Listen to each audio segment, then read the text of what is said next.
மயிலாடுதுறை நகரின் ஒரு பகுதியில் மட்டும் பெய்த வினோத மழை. மயிலாடுதுறை மாவட்டத்தில் கோடை வெப்பம் வாட்டி வந்த நிலையில் அவ்வப்போது பல்வேறு பகுதிகளில் நடைக்கும் மழை பெய்து வருகிறது. இதன் காரணமாக கடந்த சில வாரங்களாக வாட்டி வதைத்த வெப்பம் தணிந்துள்ளது. இன்று மயிலாடுதுறை மாவட்டத்தில் மேகங்கள் சூழ்ந்து சில பகுதிகளில் மட்டும் மழை பெய்து வருகிறது.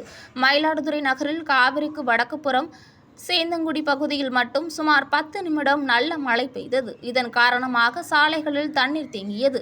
குளிர்ச்சியான சூழல் நிலவியது. சிறிய நகரமான மயிலாடுதுறையில் ஒரு பகுதியில் மட்டும் பெய்த மழை ஆச்சரியத்தை ஏற்படுத்தியுள்ளது.